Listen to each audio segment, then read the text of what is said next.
Il y a quelque chose que l'on comprend seulement après des années de pratique clinique, après des centaines d'heures passées à écouter des êtres humains dans leurs moments les plus fragiles, quelque chose que personne ne vous dit vraiment, quelque chose qui semble presque impossible à croire au premier abord.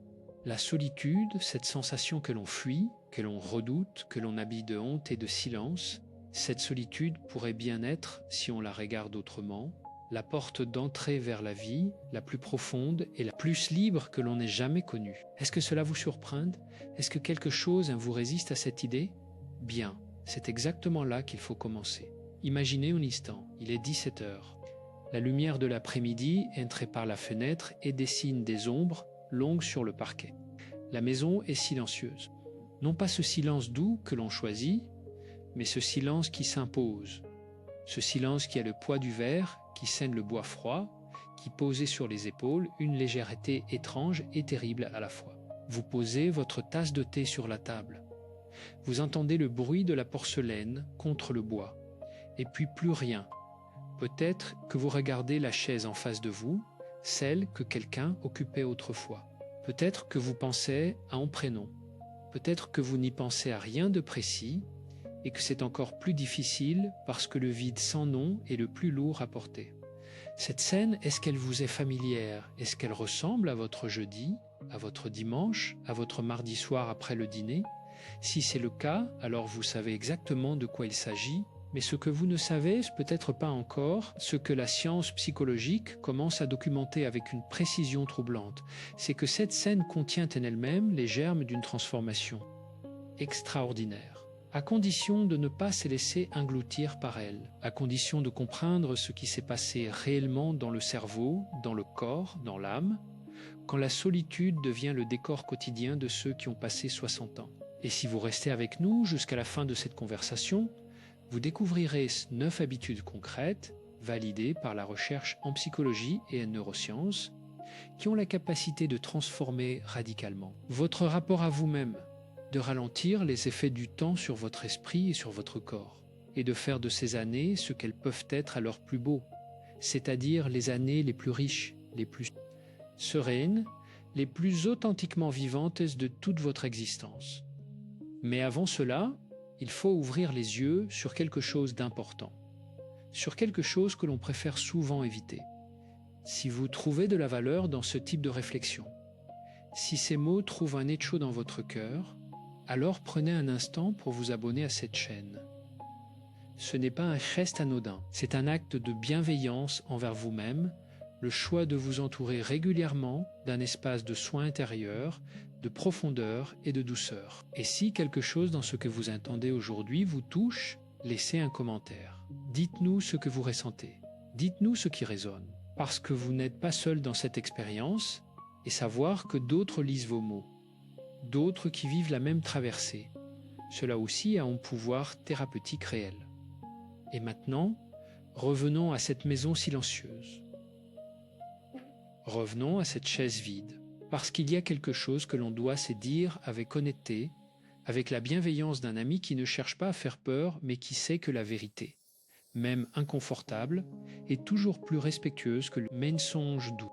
Voici ce que les études en psychiatrie et en neurosciences nous montrent avec une clarté presque brutale. La solitude non traitée, la solitude que l'on subit sans jamais l'apprivoiser, sans jamais lui donner un sens, sans jamais la traverser avec conscience, cette solitude-là agit sur le cerveau humain comme un poison lent, pas une métaphore.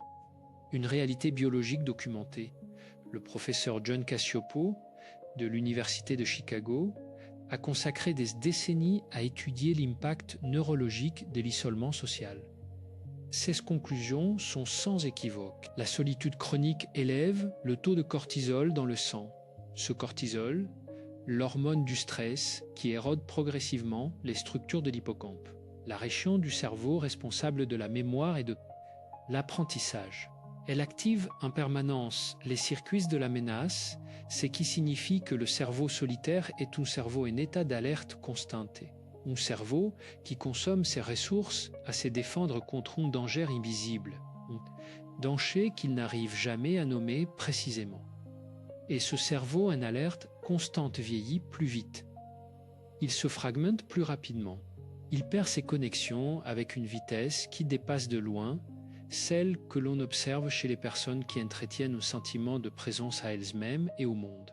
Est-ce que vous sentez le poids de ce que cela veut dire? Est-ce que vous comprenez ce qui est un jeu? Ce n'est pas une question de faiblesse. Ce n'est pas une question de caractère. C'est une question de survie neurologique. Et pourtant, et c'est là l'un de ces renversements qui définissent la profondeur de la psychologie humaine, et pourtant la solution n'est pas dans la fuite de la solitude. La solution n'est pas de remplir le silence à tout prix, de se noyer dans des activités, d'appeler quelqu'un par peur du vide. Parce que cette fuite-là, cette agitation qui ressemble à de la vie, mais qui n'en est pas vraiment, elle ne guérit rien. Elle reporte simplement le moment de rencontre avec soi-même. Elle repousse la porte que l'on devra finir par ouvrir de toute façon. Et si cette porte n'est jamais ouverte, que se passe-t-il alors? Voilà ce que les cliniciens observent, voilà ce que l'on voit dans les consultations, dans les maisons de retraite, dans les visages de ceux qui ont laissé la solitude non assumée dicter leur existence pendant des années.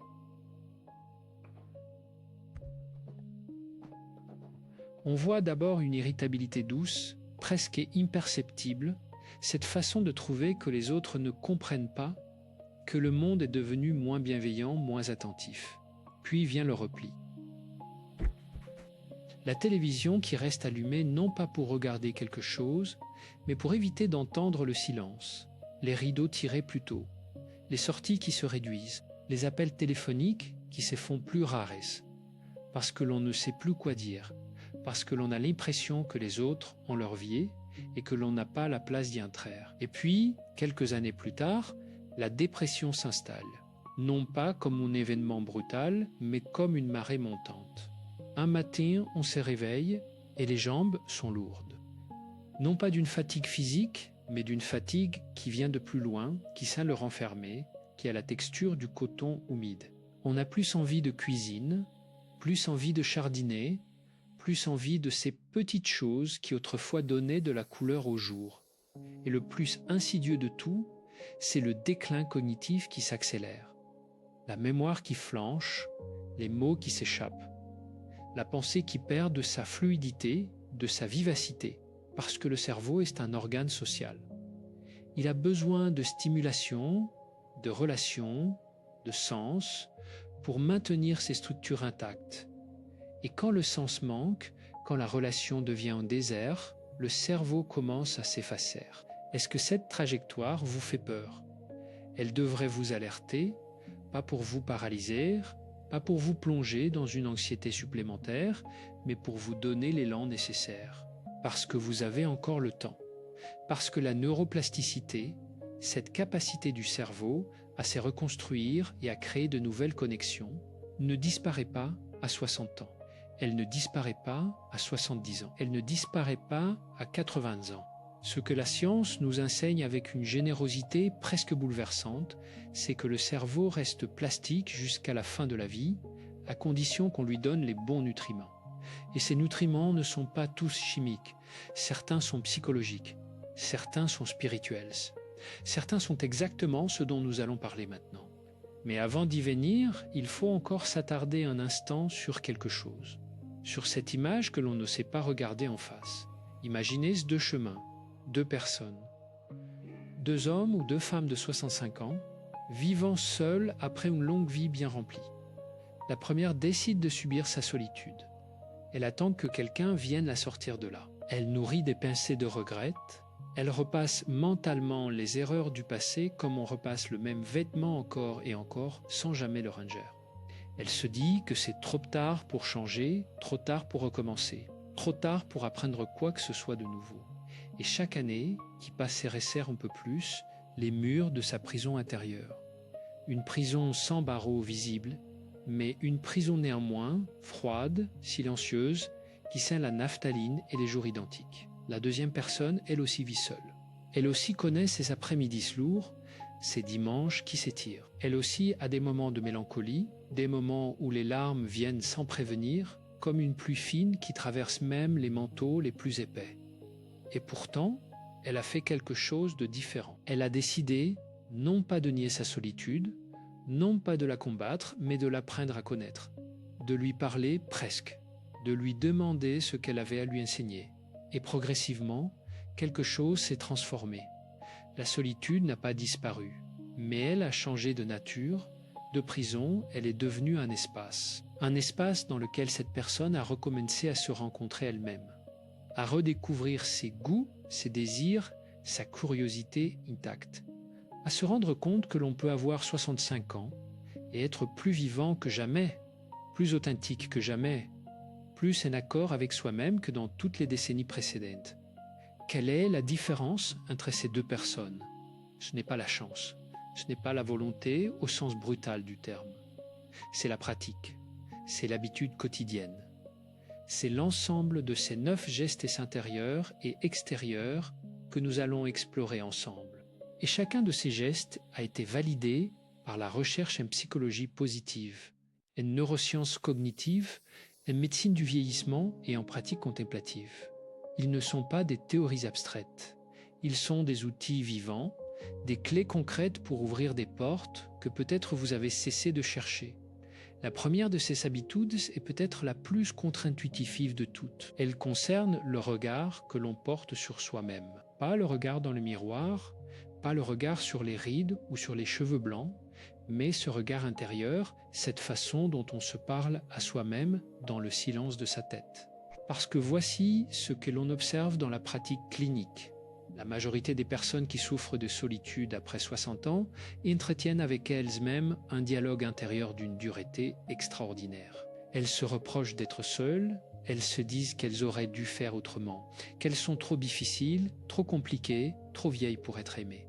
Et cette voix-là, cette voix critique et froide qui résonne dans la tête comme un écho dans une pièce vide, cette voix est l'un des facteurs les plus puissants d'aggravation de la souffrance émotionnelle. Elle est aussi, et c'est là le paradoxe fascinant, elle est aussi l'une des premières choses que l'on peut transformer avec très peu d'efforts, à condition d'en prendre conscience. L'autocompassion, telle que l'a définie Christine Neff dans ses recherches à l'Université du Texas, est simplement la capacité à se traiter soi-même avec la même bienveillance que l'on offrirait à un ami cher. Est-ce que vous parlez à vos amis de la même façon que vous vous parlez à vous-même ? Est-ce que vous leur diriez les choses que vous vous dites dans le secret de votre esprit? La plupart d'entre nous connaissons la réponse. Et pourtant, ce traitement si dur que l'on se réserve, ce traitement que l'on n'oserait jamais afficher à autrui, il a des conséquences biologiques. Il élève le cortisol. Il inhibe l'ocytocine, cette hormone de la connexion et du bien-être. Il maintient le corps dans un état de contraction chronique que l'on ressent physiquement, comme une tension dans la nuque, comme un souffle un peu trop court, comme des épaules qui semblent porter un poids invisible. La pratique est simple. Elle peut commencer ce soir. La prochaine fois que vous vous surprenez à vous critiquer, la prochaine fois que cette voix dure prend la parole, posez-vous cette question. Est-ce que je parlerai ainsi à quelqu'un que j'aime? Et si la réponse est non, proposez-vous une formulation différente. Non pas une formulation naïvement positive, non pas ce bavardage de façade que l'on appelle parfois pensée positive et qui sonne creux parce qu'il ne prend pas au sérieux la vraie douleur, mais une formulation honnête et douce à la fois. Quelque chose comme « c'est vrai que c'est difficile, c'est normal que tu souffres ». Beaucoup d'êtres humains vivent ce que tu vis, et tu mérites autant de soins que n'importe qui d'autre. La deuxième habitude touche au corps, parce que l'on oublie trop souvent, dans les conversations sur le vieillissement intérieur, que l'esprit habite un corps, que ce corps est un instrument extraordinairement sensible, qui enregistre tout, qui mémorise tout, qui exprime tout ce que la psyché traverse. Et ce corps, quand il vieillit dans la solitude non choisie, quand il n'est plus touché ni par une main amie, ni par un regard bienveillant, ce corps commence à se refermer, comme une fleur qui manquait de lumière. On le voit dans la posture, les épaules qui rentrent, la tête qui se baisse légèrement. La voix qui perd un peu de son volume. Ce ne sont pas que des signes extérieurs, ce sont des expressions d'un état intérieur qui influencent un retour l'état intérieur. Et c'est là que les recherches en neurosciences du mouvement deviennent profondément encourageantes. Parce que l'on sait maintenant que le corps peut être une porte d'entrée vers la transformation psychologique. Pas l'inverse. Pas seulement l'inverse. Le mouvement, même doux, même modeste, même une simple marche de 20 minutes dans un espace naturel déclenche la libération de BDNF, ce facteur neurotrophique cérébral que l'on appelle parfois l'engrais du cerveau, parce qu'il favorise la croissance de nouvelles connexions neuronales. Il libère des endorphines, bien sûr, mais aussi de la sérotonine, cet antidépresseur naturel que notre organisme produit lui-même quand on lui en donne l'occasion. Mais ce n'est pas seulement la chimie qui importe, c'est le sens que l'on donne à ce mouvement. Marcher dans un parc avec l'intention d'être présent, vraiment présent, de sentir l'air sur le visage, de remarquer la couleur des feuilles, d'écouter les sons qui se superposent, les oiseaux, les voitures au loin, le craquement du sol sous les pieds. Cette marche-là n'est pas la même chose qu'une marche mécanique faite par obligation. Cette marche-là est une pratique de mindfulness en mouvement et elle a des effets mesurables sur l'humeur, sur la mémoire, sur le sentiment d'exister dans sa propre vie. La troisième habitude concerne le rapport au temps et plus précisément cette habitude très humaine, très compréhensible de passer le présent à habiter le passé ou le futur. Le passé avec ses regrets, ses deuils, ses images de ce qui a été et n'est plus. Le futur avec ses peurs, ses incertitudes, cette angoisse sourde de ce qui pourrait arriver, de ce que l'on ne pourra plus faire, de ce que le corps pourrait cesser de permettre. Et pendant ce temps, le présent, cet unique espace dans lequel la vie se passe réellement, reste vidé, inoccupado, inhabité. Jon Kabat-Zinn, fondateur de la méditation de pleine conscience, telle qu'on la pratique en contexte thérapeutique occidental, dit quelque chose d'essentiel. Il dit que le moment présent est le seul endroit où nous pouvons vraiment vivre. Pas dans le souvenir, pas dans la projection, dans l'ici et le maintenant. Et cette vérité, qui peut sembler abstraite quand on la lit, devient d'une puissance transformatrice extraordinaire quand on la pratique. Comment la pratiquer concrètement? En choisissant chaque jour un moment, un seul au début, dans lequel on se donne la permission d'être entièrement là où l'on est, assis dans son fauteuil, devant sa tasse, en train de préparer son repas. Et dans ce moment, au lieu de laisser à la pensée s'envoler vers hier ou vers demain, on revient à la sensation, la chaleur de la tasse entre les paumes, l'odeur du café ou du thé, le son de la cuillère, la texture de l'air dans la pièce, frais ou tiède selon la saison. Ce n'est pas une fuite de la réalité, c'est au contraire un plongeon dans la réalité.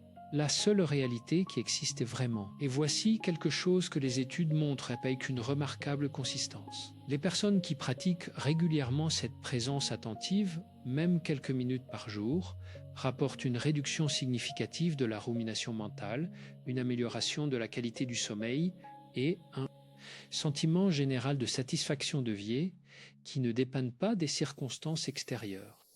Pas de la présence d'un partenaire, pas du nombre d'appels reçus dans la semaine, d'un état intérieur cultivé intentionnellement. La quatrième habitude est celle de la gratitude. Et ici, attention, parce que la gratitude est peut-être la pratique la plus mal comprise, la plus souvent caricaturée dans la psychologie populaire. On pense parfois que la gratitude consiste à se convaincre que tout va bien, à se forcer à voir le bon côté des choses, à nier la douleur derrière, un sourire de façade.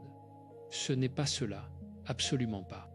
La vraie gratitude, celle que l'on pratique en psychologie positive rigoureuse, est une pratique d'attention. C'est l'entraînement de l'esprit à remarquer, à reconnaître, à nommer les éléments positifs qui coexistent avec la douleur, sans nier cette douleur, sans la minimiser. Robert Emmons, professeur à l'Université de Californie et chercheur principal dans ce domaine, a démontré que les personnes qui tiennent un journal de gratitude, même modeste, même quelques lignes par semaine, notant simplement 3 choses pour lesquelles elles ressentent de la reconnaissance, ces personnes présentent des niveaux de bien-être subjectifs significativement plus élevés que les groupes contrôle. Elles dorment mieux, elles rapportent moins de symptômes physiques, elles se sentent plus connectées aux autres et à la vie, et pour les personnes qui vivent seules après 60 ans. Cette pratique a une dimension supplémentaire, presque philosophique. C'est l'acte de reconnaître que la vie continue de vous offrir des cadeaux. Pas les mêmes cadeaux qu'à 20 ans, pas les mêmes cadeaux qu'à 40 ans, mais des cadeaux néanmoins. Le tchad qui vient s'époser sur les genoux, la lumière du matin sur le mur de la cuisine, une émission de radio qui fait rire, un livre qui tient compagnie mieux que certains humains, la mémoire d'une journée heureuse qui remonte sans avoir été cherchée. Ces petites choses, quand on leur porte attention, quand on les nomme avec conscience, deviennent le tissu d'une vie qui a de la valeur, d'une vie qui vaut la peine d'être vécue. La 5e habitude est sans doute celle qui demande le plus de courage. C'est l'habitude de chercher à contribuer, de trouver une façon, même modeste, même dans les limites de son énergie et de sa mobilité, de donner quelque chose au monde, une présence, une compétence, un regard, un temps. Parce que l'une des découvertes les plus bouleversantes des neurosciences du bien-être est celle-ci. Donner active dans le cerveau exactement les mêmes circuits de récompense que recevoir. Et dans certains cas, les active davantage, mais il y a quelque chose de plus profond encore. Quelque chose qui touche à l'identité. Parce que l'une des grandes souffrances de la vie est solitaire. Après 60 ans, l'une de celles que l'on exprime le moins clairement, mais que l'on ressent le plus profondément, c'est le sentiment de ne plus servir.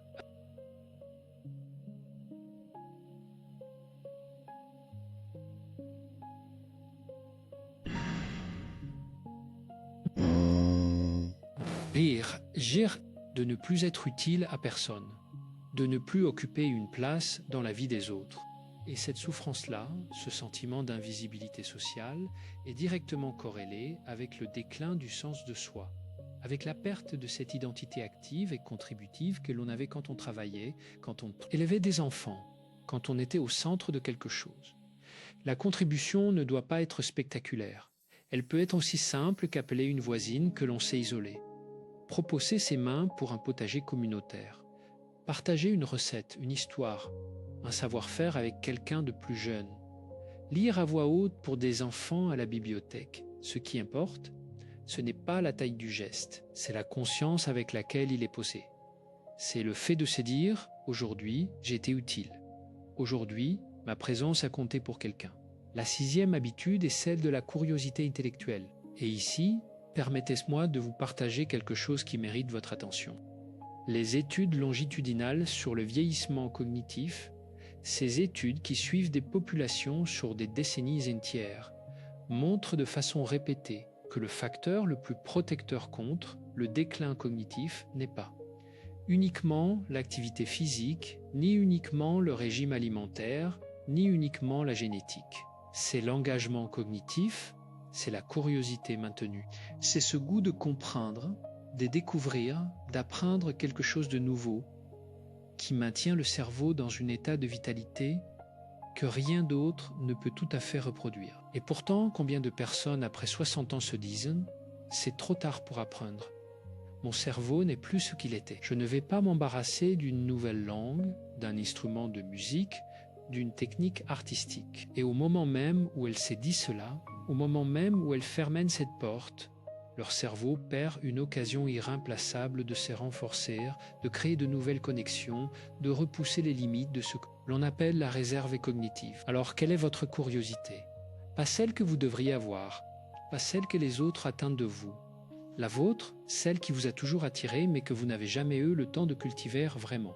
La peinture, l'astronomie, la généalogie, la cuisine d'un pays inconnu, le jardinage botanique, écrire des lettres, des mémoires, des récits de votre propre vie. Parce que votre vie est un récit extraordinaire et peut-être que personne d'autre ne peut l'écrire avec la précision et la vérité que vous seul pouvez lui donner. La 7e habitude est celle de la connexion spirituelle ou philosophique. Et ici, le mot spirituel n'est pas utilisé dans un sens dogmatique ou religieux au sens strict. Il désigne quelque chose de plus large, de plus universel. Ce besoin humain fondamental de se sentir relié à quelque chose de plus grand que soi, à la nature, à l'histoire humaine, à la beauté, à une pratique qui dépasse les frontières du moi ordinaire. Les recherches sur ce que l'on appelle l'expérience d'émerveillement, ou Awe en anglais, ont produit des résultats fascinants. Quand un être humain vit une expérience d'émerveillement profond, face à un coucher de soleil, face à une musique qui le traverse, face à la lecture d'un poème qui dit exactement ce qu'il n'arrivait pas à formuler. Quelque chose se passait dans son cerveau et dans son corps. Le sentiment du moi se contracte, non pas de façon douloureuse, mais de façon libératrice. On s'essence soudainement petit dans le bon sens du terme. Connecté, partent de quelque chose d'immense. Et cette expérience a des effets mesurables sur la réduction de l'inflammation chronique, sur l'amélioration de l'humeur, sur le renforcement du sentiment de sens et de cohérence de la vie. Pour les personnes qui vivent seules, cultiver ces moments d'émerveillement est une pratique psychologique sérieuse. Non pas en luxe, non pas une frivolité, une nécessité. Alors qu'est-ce qui vous émerveille ? Qu'est-ce qui, dans votre vie, dans votre environnement immédiat, dans les choses que vous pouvez vous offrir sans grand effort, a la capacité de vous faire sentir que la vie est vaste et belle et pleine de sens ? La 8e habitude est celle du sommeil intentionnel. Et l'on parle peu du sommeil dans les conversations sur le vieillissement psychologique, alors que la recherche est absolument claire sur ce point. Le sommeil est le fondement de tout, de la mémoire, de l'humeur, de la régulation émotionnelle, de la résistance au stress, de la santé cardiovasculaire et immunitaire. Et après 60 ans, le sommeil change, il se fragmente, il se modifie dans sa structure. Et pour les personnes qui vivent seules, qui n'ont pas la présence régulière d'un autre corps, qui régule subtilement les rythmes circadiens, ces changements peuvent s'accentuer. Qu'est-ce que cela signifie concrètement ? Cela signifie qu'une hygiène du sommeil consciente et intentionnelle devient une priorité psychologique absolue. Se coucher et se lever à des heures régulières. Créer un rituel du soir, une séquence d'actions douces et prévisibles qui signalent au cerveau que le moment du repos approche. Une tisane, une lecture apaisante, quelques respirations profondes. Éteindre les écrans 1 heure avant de dormir, non pas parce que c'est une règle imposée de l'extérieur, mais parce que la lumière bleuée des écrans supprime la mélatonine et trompe le cerveau en lui faisant croire qu'il fait encore jour. Ces habitudes semblent petites, elles sont en réalité immenses. Et il y a quelque chose de profondément symbolique dans le fait de soigner son sommeil quand on vit seul. C'est un acte d'amour envers soi-même. C'est se dire que mon repos compte, que mon corps mérite d'être traité avec soin, que je vais préparer mon lit, ma chambre, mon espace nocturne, avec la même attention que l'on préparerait un nid pour quelqu'un que l'on aimait. La 9e habitude est celle que l'on pourrait appeler la réconciliation narrative. C'est peut-être la plus profonde de toutes. C'est l'habitude de se réconcilier avec sa propre histoire. Pas de la réécrire, pas de la nier, pas de prétendre que tout a été bien quand tout n'a pas été bien, mais de la regarder avec des yeux différents, des yeux qui voient non seulement les pertes, mais aussi les apprentissages, non seulement les erreurs, mais aussi le courage qu'il a fallu pour les traverser, non seulement ce qui a manqué, mais aussi ce qui a été réel, précieux et irremplaçable. Dans la pratique thérapeutique, on appelle cela parfois la révision de vie ou life review, une technique formalisée par le psychiatre Robert Butler dans les années 60 qui a démontré des effets puissants sur la dépression et le sentiment de désespoir chez les personnes âgées. L'idée est simple dans son principe et profonde dans sa pratique. En revisitant sa propre histoire avec un regard bienveillant et intégratif et en reconnectant les fils dispersés de son existence et en trouvant les motifs récurrents de force et de résilience, on construit quelque chose d'essentiel.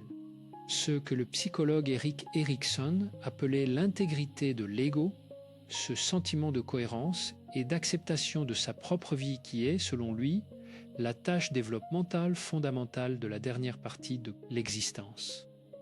Et cette réconciliation avec soi-même, cette paix avec son propre récit, est l'antidote le plus puissant qui soit contre cette forme particulière de souffrance que l'on voit si souvent chez les personnes âgées isolées. Cette souffrance faite de regrets chroniques, de rumination du passé, de ce sentiment amer de n'avoir pas assez vécu, de n'avoir pas fait les bons choix, d'avoir laissé passer quelque chose d'essentiel. Est-ce que vous avez l'impression de reconnaître quelque chose dans ces mots ? Est-ce que cette rumination du passé est l'une de vos compagnes nocturnes, cette voix qui reprend les vieilles histoires comme un disque rayé, dans le silence de 2 heures du matin, avec cette odeur particulière de l'insomnie, cet air légèrement stagnant, ce froid qui vient des pieds et qui monte lentement. Si c'est le cas, sachez que la pratique de la réconciliation narrative peut transformer radicalement cette expérience. Non pas du jour au lendemain, mais progressivement, patiemment, avec la régularité d'un jardinier qui sait que les graines mettent du temps à lever. Et voici maintenant le moment de parler de quelqu'un dont l'histoire mérite d'être entendue. Appelons-la Marguerite. Marguerite a 68 ans. Elle a été professeure de littérature pendant toute sa vie active. Elle a aimé profondément, a été aimée en retour, a élevé 2 enfants qui vivent maintenant loin, dans d'autres vies. Son mari est décédé il y a 4 ans, au printemps, un mois d'avril, qui sentait encore le froid sous les fleurs. Et depuis ce printemps-là, Marguerite s'est retrouvée seule dans un appartement qui était à 2 et qui n'était maintenant plus qu'à 1. Les premiers mois, elle a traversé le deuil comme on traverse une tempête, avec le corps courbé, les pensées éparpillées, une fatigue qui n'avait rien de physique, mais qui pesait comme du plomb dans chaque geste du matin. Elle ne dormait plus vraiment. Elle mangeait par habitude, mécaniquement, sans goût. Elle regardait les murs de sa cuisine comme si elle cherchait à y lire quelque chose. Les visites de ses enfants lui faisaient du bien sur le moment, puis leur départ laissait un vide encore plus grand, une maison encore plus silencieuse, une aire encore plus immobile. Peu à peu, sans vraiment s'en rendre compte, Marguerite avait commencé à se rétrécir.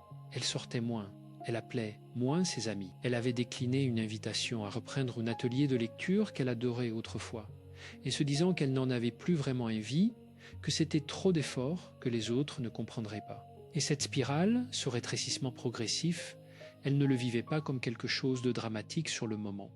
Elle le vivait comme quelque chose de normal, comme une adaptation logique à sa nouvelle réalité. Mais un matin, Marguerite s'est regardée dans le miroir de sa salle de bain. Il faisait froid dans la pièce, ce froid de novembre qui s'insinue même dans les appartements chauffés. Et elle a vu quelque chose dans ce regard-là qui l'a arrêté net. Elle a vu quelqu'un qui s'était résigné à disparaître. Quelqu'un qui attendait quelque chose, sans savoir quoi, sans croire que cela viendrait. Et quelque chose dans sa poitrine, quelque chose de difficile à nommer, quelque chose qui ressemblait à la fois à de la douleur et à de la colère et à une forme de dignité offensée. Quelque chose a dit non. Ce matin-là, Marguerite a sorti un carnet qu'elle n'avait pas ouvert depuis des mois et elle a commencé à écrire, pas un journal de gratitude naïf, pas une liste de choses positives. Elle a commencé à écrire l'histoire de sa propre vie, avec la précision et la rigueur qu'elle avait toujours appliquées à la littérature des autres. Elle a écrit les choses difficiles. Et elle a également écrit les moments de beauté, de courage, de grâce inattendue. Elle a écrit le nom des personnes qu'elle avait aimées. Elle a écrit ce qu'elle avait appris, ce qu'elle avait donné, ce qu'elle avait reçu, et quelques semaines plus tard, Marguerite a rappelé son amie Hélène, qui organisait toujours cet atelier de lecture. Elle y est allée avec une certaine appréhension, les mains légèrement froides dans ses poches, une tension dans les épaules qu'elle reconnaissait comme la peur d'être vue, la peur de devoir exister à nouveau devant. D'autres regards. Et elle est restée. Elle a parlé. Elle a ri, même d'un rire petit et surpris, comme si son propre rire l'avait étonnée. Ce n'est pas la fin de la souffrance pour Marguerite. La solitude revient. Le deuil revient par vagues. À des moments imprévisibles, souvent les soirs d'anniversaire ou de fête, ces moments où l'absence se rend visible avec une intensité particulière. Mais quelque chose a changé de façon irréversible. Le regard qu'elle porte sur elle-même, la façon dont elle habite son propre espace, la conviction, fragile mais réelle, qu'elle a encore des choses à vivre, à offrir, à découvrir. Que sa vie n'est pas finie, qu'elle est différente, oui, mais pas terminée, pas moins précieuse. Avez-vous quelque chose de Marguerite en vous? Avez-vous, vous aussi, ce moment de miroir qui attend? Ce matin qui pourrait être une bascule, un début, une reprise? Vous seul pouvez le savoir. Mais ce que nous pouvons dire avec certitude, c'est que ce moment est toujours possible. À 60 ans, à 65, à 70, à 75. La porte est toujours là. Elle attend simplement que vous posiez la main sur la poignée. Revenons maintenant à ces 9 habitudes dans leur ensemble, parce qu'il est important de comprendre quelque chose d'essentiel sur la façon dont elles fonctionnent. elles ne fonctionnent pas isolément, elles forment un écosystème. Comme dans un jardin, chaque plante renforce les autres. L'autocompassion rend la gratitude plus authentique. Le mouvement rend la présence attentive plus naturelle. La curiosité intellectuelle nourrit la connexion spirituelle. La contribution donne du sens à la réconciliation narrative. Et le sommeil soigné est le sol dans lequel tout le reste peut pousser. Et il y a quelque chose d'important encore. Quelque chose que l'on doit dire avec toute la franchise que ce type de conversation mérite. Ces habitudes ne sont pas des solutions magiques. Elles ne feront pas disparaître la solitude du jour au lendemain. Elles ne remplaceront pas les présences humaines qui ont été perdues. Elles ne ressusciteront pas les personnes aimées, les vies d'avant, les configurations que l'existence avait prises et qu'elle ne reprendra pas. Et il serait malhonnête de prétendre le contraire. Ce qu'elles font, ce qu'elles peuvent faire quand elles sont pratiquées avec régularité et avec une intention sincère, c'est transformer la qualité de votre présence à vous-même. C'est changer le rapport que vous entretenez avec votre propre vie intérieure. C'est faire de votre solitude non plus un vide à remplir, mais un espace à habiter. Un espace qui a sa propre richesse, sa propre texture, ses propres possibilités que vous n'avez peut-être jamais explorées parce que vous n'en avez jamais eu vraiment le temps ou la permission. Parce que voilà peut-être le plus grand paradoxe de la vie solitaire après 60 ans. Et c'est un paradoxe que l'on n'osait pas formuler à voix haute, mais qu'une honnêteté courageuse invite à regarder en face. Pour la première fois depuis peut-être des décennies, vous avez du temps pour vous, pour vos pensées, pour vos désirs, pour vos questions, pour vos propres rythmes biologiques et psychologiques, sans avoir à les adapter à ceux de quelqu'un d'autre. Ce temps-là est un cadeau extraordinaire, un cadeau rare. Un cadeau que peu de personnes dans l'histoire humaine ont eu le privilège de recevoir dans de telles proportions. Est-ce que vous le voyez ainsi, ou est-ce que vous le vivez uniquement comme un manque? Comme quelque chose qui aurait dû être rempli par quelqu'un d'autre. Parce que si c'est le cas, si vous attendez que quelqu'un vienne remplir ce temps, cette invitation vous propose quelque chose de différent. Elle vous propose de commencer vous-même à explorer ce que vous pouvez mettre dans cet espace. Ce que vous pouvez y cultiver, ce que vous pouvez y construire, non pas pour remplacer ce qui n'est plus là, mais pour créer quelque chose qui n'existait pas encore. Les recherches sur ce que l'on appelle le bien-être démonique, le bien-être qui vient non pas du plaisir immédiat, mais du sentiment de vivre une vie qui a du sens et qui est en accord avec ses valeurs profondes, ces recherches montrent quelque chose de précieux pour les personnes dans la deuxième moitié de la vie. Elles montrent que le bien-être de type eudémonique est plus stable, plus résistant aux fluctuations des circonstances extérieures et plus fortement associé à la santé physique et cognitive à long terme que le bien-être hédonique, ce plaisir-là, immédiat et fugace. Ce qui cela signifie concrètement, c'est que la qualité de votre vie intérieure, la profondeur de votre engagement avec ce qui vous tient à cœur, la cohérence entre ce que vous êtes et ce que vous faites de vos journées. Tout cela a un impact direct et mesurable sur la façon dont votre cerveau et votre corps vieillissent. Vous n'êtes pas simplement un spectateur de votre propre vieillissement. Vous en êtes un acteur central. Vous avez chaque jour la possibilité d'influencer la trajectoire de votre santé mentale et physique par les choix que vous faites, les habitudes que vous cultivez, le regard que vous posez sur vous-même et sur votre vie. Ce n'est pas une promesse creuse. C'est ce que la science montre de façon répétée et rigoureuse. Et peut-être que certains parmi vous se disent en ce moment « Tout cela est beau, mais c'est plus facile à dire qu'à faire. Je suis seul. Je suis fatigué. Certains jours, l'élan manque. La motivation ne vient pas. » Et à ces personnes-là, à ceux qui ressentent cela, cette réponse s'impose avec douceur et clarté. Vous avez absolument raison, ce n'est pas facile. Si c'était facile, personne n'aurait besoin d'en parler. Si c'était naturel et automatique, il n'y aurait pas des milliers de chercheurs qui consacrent leur carrière à comprendre comment aider les êtres humains à traverser cette période de leur vie avec plus de grâce et de santé. Ce que vous ressentez est réel. La fatigue est réelle. Les jours sans élan sont réels. Et il n'y a aucun jugement là-dedans. Aucun. Ce que la psychologie de la bienveillance envers soi-même nous enseigne. c'est que les jours sans motivation ne sont pas des preuves d'échec. Ils sont des signaux qui disent que le corps et l'esprit ont besoin de douceur, de patience, peut-être d'une ambition plus petite, plus humble, plus immédiatement accessible. Un pas, un seul reste. Ce soir, peut-être préparez votre espace de sommeil avec un peu plus de soin que d'habitude. Demain matin, peut-être sortir marcher 10 minutes, pas 20, pas 1 heure, 10 minutes, assez longtemps pour sentir l'air, pour voir le ciel, pour rappeler à votre corps qu'il est vivant et que la vie continue de se passer autour de lui.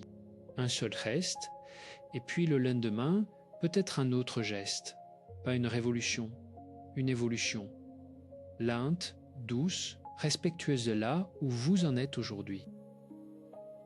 Parce que c'est cela, en réalité, la pratique du mindfulness dans le contexte du vieillissement.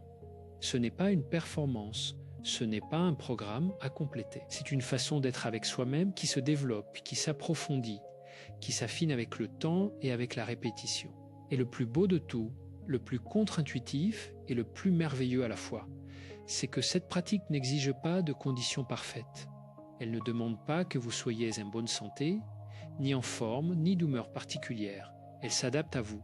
Elle rencontre votre vie là où elle est, avec tout ce qu'elle contient, avec ses ombres et ses lumières, avec ses deuils et ses possibilités encore ouvertes. Il y a une métaphore que l'on aimait utiliser dans les pratiques contemplatives, celle du lac. Imaginez un lac de montagne. En surface, quand le vent souffle, quand la tempête passe, l'eau est agitée, troublée, opaque. On ne voit rien à travers elle, et pourtant, dans les profondeurs, l'eau reste calme. L'eau reste claire, l'eau reste profonde, indépendamment de ce qui se passe en surface. Et cette profondeur, cette eau calme qui existe toujours en dessous de la surface agitée, elle existe aussi en vous. Elle a toujours été là. Elle ne disparaît pas sous l'effet des émotions difficiles, ni de la solitude, ni du deuil, ni de la fatigue. Elle est simplement parfois recouverte par l'agitation de la surface. La pratique de la pleine conscience, l'autocompassion, la gratitude, le mouvement, la curiosité, la contribution, la connexion spirituelle, le soin du sommeil et la réconciliation avec son histoire, toutes ces habitudes que nous avons explorées ensemble, elles ne créent pas cette profondeur. Elle est déjà là. Elles permettent simplement d'y accéder. Elles permettent de traverser l'agitation de la surface pour retrouver l'eau calme, encore et encore, chaque jour si nécessaire, avec la même régularité et la même confiance que l'on descend en soi pour trouver ce qui est stable, ce qui est vaste, ce qui ne peut pas être emporté par les vents du temps. Est-ce que vous sentez cela, cette profondeur en vous, même si elle vous semble lointaine aujourd'hui, même si l'agitation de la surface est particulièrement forte en ce moment, elle est là. Elle vous attend, elle a toujours été là. Et voilà ce que cette conversation espère vous laisser en partant. Non pas une liste de choses à faire, non pas un programme à suivre à la lettre, mais une conscience renouvelée de votre propre richesse intérieure. Une invitation à regarder votre vie solitaire non comme une condamnation, mais comme un territoire encore partiellement inexploré. Un territoire qui peut contenir des paysages d'une beauté et d'une paix que vous n'imaginez peut-être pas encore. Vous avez vécu, vous avez aimé, vous avez traversé, vous avez perdu et vous avez trouvé. Vous avez des années de sagesse accumulées dans chaque cellule de votre être. Une sagesse que personne d'autre ne possède exactement comme vous. Parce que personne d'autre n'a vécu exactement votre vie avec vos yeux, avec votre cœur, avec vos mains. Et cette sagesse-là, elle n'est pas un vestige du passé. Elle est une ressource vivante pour le présent. Pour aujourd'hui, pour ce soir, pour demain matin. Alors, si une seule chose devait rester de cette conversation, si une seule idée devait s'imprimer dans votre mémoire et guider vos pas dans les semaines qui viennent, que ce soit celle-ci. Vous n'avez pas à attendre que les circonstances changent pour commencer à vivre pleinement. Vous n'avez pas à attendre d'être moins seul, moins fatigué, moins inquiète. Vous pouvez commencer là, maintenant, exactement tel que vous êtes, avec tout ce que vous portez, avec tout ce que vous n'avez pas encore résolu. Parce que la vie pleine ne commence pas quand les problèmes disparaissent. Elle commence quand on décide de la vivre malgré eux, à travers eux, en les tenant dans les bras avec cette même bienveillance que l'on offrirait à un enfant qui pleure dans le noir. Et si ces mots ont résonné en vous, si cette conversation vous a offert quelque chose. Même quelque chose de petit, même une seule pensée qui vous a accompagné un instant différemment, alors partagez-la. Laissez un commentaire. Dites ce que vous avez ressenti, parce que vos mots ont de la valeur, parce que vos mots pourraient être exactement ce dont quelqu'un d'autre a besoin d'entendre aujourd'hui. Quelqu'un qui vit, comme vous, comme Marguerite, ce moment de traversée, et qui a besoin de savoir qu'il n'est pas seul dans l'obscurité, que d'autres ont allumé une bougie, et que la lumière se partage. Revenez. Revenez chaque fois que vous avez besoin de ce type d'espace, de cette qualité de présence et de réflexion. C'est pour cela que cette chaîne existe, pour vous. Pour ces moments d'après-midi silencieux, pour ces soirées qui pèsent, pour ces matins où l'on cherche une raison de se lever avec un peu plus de légèreté. Abonnez-vous si ce n'est pas encore fait. Non pas pour des chiffres, mais pour ne pas perdre le fil de ce chemin que vous avez commencé à emprunter aujourd'hui. Et maintenant, avant de partir, une dernière image. Une dernière invitation. Imaginez que vous vous levez demain matin. La lumière entre par la fenêtre, cette même lumière que vous avez vue des milliers de fois dans cette même pièce. Et cette fois, au lieu de la laisser passer sans la regarder vraiment, vous vous arrêtez. Vous posez votre regard sur elle. Vous remarquez sa couleur, dorée ou grise selon le temps. Vous remarquez la façon dont elle touche les objets, comment elle dessine des contours, comment elle rend le monde visible. Et dans ce moment-là, dans ce seul instant de présence attentive, vous vous rappelez que vous êtes là, que vous êtes vivant, que la journée qui commence est entière et inédite et pleine de possibilités encore inconnues. Et vous vous dites doucement, sans forcer, sans exiger de vous-même quelque chose que vous ne vous sentez pas capable de donner, vous vous dites simplement aujourd'hui, je prends soin de moi. Aujourd'hui, je suis présent à ma propre vie. Aujourd'hui, je fais un pas. Un seul, et demain peut-être, j'en ferai un autre. C'est tout ce que cela demande. Un pas, chaque jour, avec bienveillance, avec patience, avec la confiance que chaque geste vers soi-même est un geste qui compte, qui s'accumule, qui construit progressivement une vie qui vaut la peine d'être vécue, seule ou accompagnée en toute saison, jusqu'au dernier jour